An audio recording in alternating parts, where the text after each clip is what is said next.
અંદર ગુજરાતની અંદર સમાનતા જેવું કાંઈ છે જ નહીં. SC ST OBC ખાસ કરીને કોળી અને ઠાકોર સમાજ ઉપર આ અધિકારીઓ અન્યાય અને અત્યાચાર કરી રહ્યા છે. મિત્રો બીજી વાત, બીજો મુદ્દો આપણો છે કે 90 કોળી સમાજના યુવાનો જે હક અને અધિકાર માટે પોલીસ સ્ટેશન ગયા હતા, પોલીસને રજૂઆત કરવા ગયા હતા, પોતાનો હક અને અધિકાર માંગવા માટે ગયા હતા.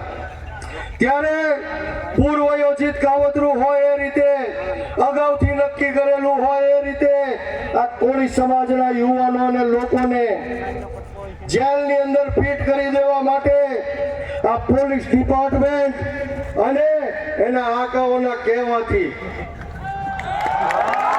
પથ્થરમારો કરી અને ખોટા ગુનાની અંદર ગંભીર કલમો લગાડી 307 અને રાયોટિંગ જેવા ગુના દાખલ કરી અને 90 લોકો નિર્દોષ લોકો 50% થી વધારે તો લોકો એવા હતા કે એને ખ્યાલ પણ નહોતો કે અત્યારે અહીંયા શું થઈ રહ્યો છે, તો માત્ર જોવા ઊભા હતા. આવા નિર્દોષ લોકોને જેલમાં પૂરી દેવામાં આવ્યા. મિત્રો, આ અન્યાય નથી તો શું છે? આ પોલીસનો અત્યાચાર નથી તો શું છે? આ તાનાશાહી નથી તો શું છે? આ હિટલરશાહી નથી તો શું છે? ક્યાં કયા દેશની અંદરથી લોકશાહી, ક્યાં ગયું સંવિધાન? હું પૂછવા માંગુ છું હર્ષ સંઘવીને, આ ગુજરાત સરકારને પૂછવા માંગુ છું, આ દેશની અંદર, આ ગુજરાતની અંદર ક્યાં લોકશાહી છે? મિત્રો, આપણી આજની માંગણી છે કે 93 લોકો ઉપર જે ખોટા ગુના દાખલ કર્યા છે, ખોટા કેસો કરવામાં આવ્યા છે, આ કેસો પરત ખેંચવામાં આવે. પરંતુ મિત્રો, આ મારી વાત એટલાથી અટકતી નથી, આપણને એટલાથી સંતોષ નથી. ખાલી વિછિયાના 93 યુવાનો ઉપર જે ફરિયાદ થાય એનાથી વાત પૂરી થતી નથી. પરંતુ આજ સુધી ગુજરાતની અંદર જે વિસ્તારની અંદર, જે ગામની અંદર, જે શહેરની અંદર, સમગ્ર ગુજરાતની અંદર જ્યાં કોળી અને ઠાકોર સમાજ ઉપર જ્યાં હક અને અધિકારની લડાઈ લડવા ગયા હોય, જે પોતાની ન્યાય માટે ગયા હોય, એના ઉપર પોલીસે અને પ્રશાસને ખોટા કેસો કર્યા હોય, એ તમામ કેસો પાછા ખેંચવા પડશે.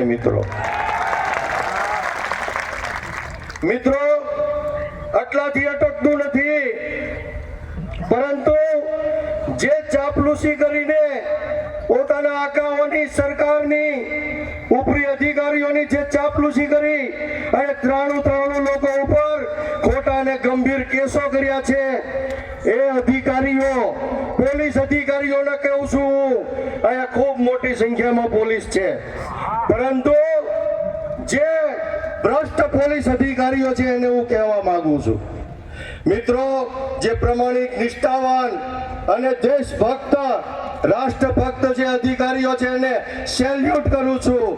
સુખદેવસિંહ ઝાલા હોય, RD ઝાલા હોય, આવા અધિકારીઓ, નિલીપરાય હોય, આવા પોલીસ અધિકારીઓને સેલ્યુટ કરવાનું મન થાય. પરંતુ નેતાઓની, સરકારની ચાપલુસી કરવા માટે આવા 90 નિર્દોષ લોકો, 90 નિર્દોષ યુવાનોને જેલમાં ધકેલી દેવામાં આવે, ગંભીર ગુનાઓ દાખલ કરવામાં આવે. આવા નેતાઓને, આવા પોલીસ અધિકારીઓને હું આજે મંચ ઉપરથી કહેવા માંગુ છું કે સુધરી જાજો. તમે બંધારણને હાથમાં લેશો, સંવિધાનને હાથમાં લેશો, લોકશાહીનું હનન કરશો, તમારા બક્કલ અને પટ્ટા ઉતરતા વાર નહીં લાગે. મિત્રો, આવનારા દિવસોમાં આ જે સમિતિ બની છે, આ સમિતિ દ્વારા ભૂતકાળ જે બની ગયો, ભૂતકાળની જે કોળી અને ઠાકોર સાથે જે અન્યાય અને અત્યાચાર થયો, એ બધો ભૂતકાળ બની ગયો. પરંતુ કોઈ પણ અધિકારી ખોટી રીતે કોળી અને ઠાકોર કે કોઈ પણ સમાજના લોકોને હેરાન કરશે એટલે આ સમિતિની જઈ અને પડકાર બનીને ઉભો રહેશે. મિત્રો, બીજું વધારે વાત નહીં કરતા, આપણે અમિતભાઈને પણ સાંભળવાના છે, બીજા ઘણા બધા વક્તાઓ આપણી વચ્ચે ઉપસ્થિત છે.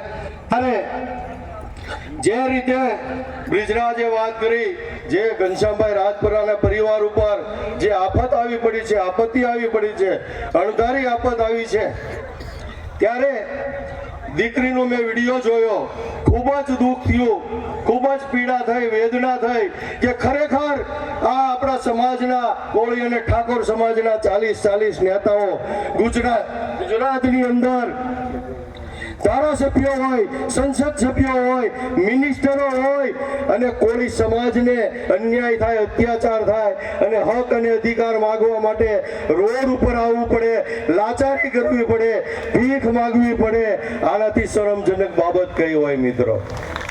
ત્યારે આજે જે રીતે બ્રિજરાતે વાત કરી, ઘનશ્યામભાઈ રાજપરાની દીકરી એ અમારી દીકરી છે. ભવિષ્યમાં જ્યારે પણ એના પરિવાર દ્વારા એમના લગ્ન કરવાની વાત આવે ત્યારે મિત્રો મારા સૌભાગ્ય છે કે આજ સુધી સમૂહ લગ્ન દ્વારા મેં 1700થી વધારે દીકરીઓના સમૂહ લગ્ન કર્યા છે. આ મારું ખૂબ મોટું સૌભાગ્ય છે. હું નસીબદાર છું. આજે 11મો સમૂહ લગ્ન હમણાં જ પૂરો કર્યો, પરંતુ આ વધારાની એક મારી દીકરી છે, એના પણ લગ્ન કરાવવાની જવાબદારી મારી છે મિત્રો. ત્યારે વધારે વાત નહીં કરતા, જે રીતે આયોજકોએ ખૂબ જહેમત ઉઠાવી અને જે આ બીડું ઝડપ્યું છે કોળી સમાજને હક અને અધિકાર અપાવવા માટે, જે લોકો અહીંયા ઉપસ્થિત રહ્યા છે, પોતાનો સમય આમાં આપ્યો છે, તન મન અને ધનથી જે લોકોએ સેવા કરી છે, તમામનો આ તકે હું ખૂબ ખૂબ આભાર માનું. જય કોળી સમાજ, જય વીર માંધાતા, જય વેલનાથ. ધન્યવાદ રાજુભાઈ. કાયદો જો કાયદાની રીતે, ભાઈ કાયદો કાયદાની રીતે, એ હવે રાણો મારો રાણાની રીતે. હજી આપણે રાજુભાઈ સાંકળિયાને પણ સાંભળવાના છે. કાયદો કાયદાની રીતે હોય તો રાણો હવે રાણાની રીતે રહે ભાઈ. પણ આપણી વચ્ચે પૂજ્ય ઋષિ ભારતી બાપુ પધારી રહ્યા છે. બાપુનું પણ આ તકે સ્વાગત અને અભિવાદન કરીએ છીએ આપણે. અને હવે વિશેષ વધારે સમય મારે નથી લેવો. ઘણા બધા વક્તાઓને આપણે સાંભળ્યા છે અને આપણી વચ્ચે વિરોધ પક્ષના નેતા એવા અમિતભાઈ ચાવડા એક સમાજના હોકારા સ્વરૂપે ઉભા છે, ત્યારે જોરદાર તાલીઓથી વધાવીએ આપણે અમિતભાઈ ચાવડા.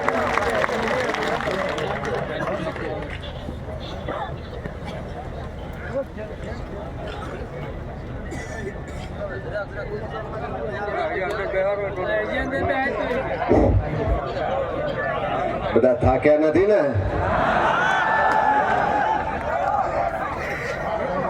આજે આ વીર માંધાતા અને વેલનાથ બાપાના વંશજો જ્યારે ભેગા થયા હોય ત્યારે હું માનું કે થાકવાનું તો હોય જ નહીં. આજે સમાજના એક યુવાન ઘનશ્યામભાઈ રાજપરા એ અન્યાય સામે લડતા લડતા શહીદ થયા અને શહીદને શ્રદ્ધાંજલિ આપવા માટે, એ પરિવારને સાંત્વને સથવારો આપવા માટે આખો સમાજ જ્યારે એક માળવે ભેગો થયો છે ત્યારે આપણા સૌના તરફથી ઘનશ્યામભાઈની પવિત્ર આત્માને, દિવ્ય આત્માને શાંતિ મળે એવી બે હાથ જોડીને પ્રાર્થના કરું છું. અહીંયા જ્ઞાનીભાઈને વાત કરી, હજુ પૂજાભાઈ, ઋત્વિકભાઈ, રાજેશભાઈ, ચંદનજીભાઈ બધા જ આગેવાનો પણ વાત કરશે. યુવાન સાથીભાઈ બ્રિજરાજસિંહભાઈ હોય કે રાજુભાઈ હોય, એ બધા જ મિત્રોએ ચિંતા પણ કરીને આવનારા સમયમાં સાથે મળીને લડવાની તૈયારી પણ બતાવી. હું આજે એટલું ચોક્કસ કહીશ કે ઘનશ્યામભાઈની આત્મા જ્યારે ઉપરથી જોતી હશે ત્યારે એને એક વાતનો સંતોષ થતો છે કે કદાચ મારી શહીદી એડે નહીં જાય. આ સમાજ આજે ભેગો થયો છે. એ ઘનશ્યામભાઈની આત્માને એ પણ તાળક મળતી છે કે ભલે આજે હું આ ધરતી પર નથી, પણ મારો પરિવાર, મારી દીકરી એકલી નથી, એની પણ એમના આત્માને તાળક મળતી હશે. અને આજે હું પણ આજ તમારી વચ્ચે એક વિધાનસભાના વિરોધ પક્ષના નેતા કરતા પણ સમાજના એક યુવાન તરીકે, દીકરા તરીકે, સાથી તરીકે, ભાઈ તરીકે આવ્યો છું. અને આ એટલા માટે આવવું પડે કે અહીંયા ઘણી બધી રાજકીય વાતો થાય, પણ રાજકીય વાતો કરવા કરતા રાજકીય અધિકાર મેળવવા માટે, આપણા બંધારણીય અધિકારો મેળવવા માટે આટલો મોટો સમાજ ભેગો થયો હોય તો અહીંથી છૂટા પડતા પહેલા કંઈક સંકલ્પ કરીને છૂટા પડવું પડે.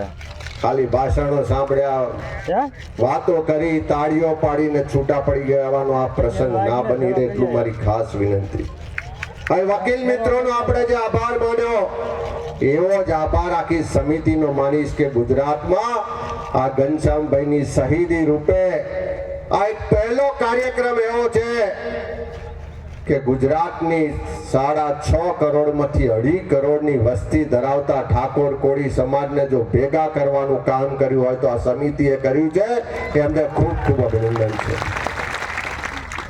પેલું આપણામાં કહેવાય કે આપણામાં ભણતર ઓછું છે ને ઓછું. આપણામાં મોટા મોટા કોઈ ફેક્ટરીઓ કે ધંધા નથી, આપણી પાસે મોટી મોટી શૈક્ષણિક સંસ્થાઓ નથી, આપણી પાસે મોટા મોટા પેલા ધર્મના આશ્રમો કે એની ધર્મની સંસ્થાઓ નથી, આપણી પાસે નોકરીઓ ધંધા વેપાર ઓછા છે, જમીનો ઓછી છે, મિલકત ઓછી છે, પણ આપણી પાસે સૌથી મોટી તાકાત એક છે. કઈ તાકાત છે? દેશના બંધારણે બાબા સાહેબ આંબેડકરે જે આપણને તાકાત આપી એ મતની તાકાત આપી છે કે આપણી પાસે ભલે પૈસા નથી, મિલકતો નથી, મોટી સંસ્થાઓ નથી, મોટા ધર્મસ્થાનો નથી, પણ આપણી વસ્તી વધારે છે, સૌથી મોટી તાકાત છે. અને આ બંધારણે દેશના વડાપ્રધાનના મતની કિંમત પણ એક આપી છે. અને આપણે વિછિયાનો, જસદણનો કોઈ સામાન્ય ગરીબ ખેત મજૂર હોય એના મતની કિંમત પણ એક છે. જો આપણે આપણી કિંમત સમજીએ તો અહીં જેમ કીધું એમ સરકારો બનાવી પણ શકીએ અને ભલભલી સરકારોને ઘર ભેગી કરવાની તાકાત પણ આપણામાં છે કે નહીં તાકાત? પહેલા એવું હતું કે અહીંયા ભવ્ય ઇતિહાસની વાત કરી, માધવસિંહ સાહેબની વાત કરી, મને એમ જ્ઞાનીભાઈની વાત પરથી એ યાદ આવ્યો કે જ્યારે ગુજરાતમાં માધવસિંહ સોલંકી સાહેબે આપણા બક્ષીપંચ સમાજ માટે 27% અનામતની વાત લાયા ત્યારે સમાજમાં એટલી જાગૃતિ નથી. જેના માટે અનામત લાયા હતા એ પૈકીના જ કેટલાય લોકો રસ્તા પર ઉતરીને રસ્તા રોકતા હતા, બસો સળગાવતા હતા, ઝાડ કાપતા હતા, વિરોધ કરતા હતા, આંદોલન કરતા હતા. અને એના કારણે જ્યારે પરિસ્થિતિનું નિર્માણ થયું કે કાં તો ખુરશી રાખો કાં તો અનામત છોડો, એમણે એમ કીધું ખુરશી જવી હોય તો જાય પણ અનામત નહીં જાય. અને એના કારણે આજે આપણા દીકરા દીકરીઓને ભણવામાં, નોકરીઓમાં 27% અનામત મળે છે. હમણાં થોડા જ વખત પહેલાની 2022ની જ વાત કરું, જે પંચાયતોમાં તાલુકા પંચાયત, જિલ્લા પંચાયત, નગરપાલિકા, ગ્રામ પંચાયત બધી જગ્યાએ 10% અનામત હતી બક્ષીબંધની. આ સરકારે કાઢી નાખી. એના માટે ઝવેરી કમિશન બનાવ્યો, એના માટે લડ્યા, પણ સરકાર કોઈનું સાંભળતી નથી.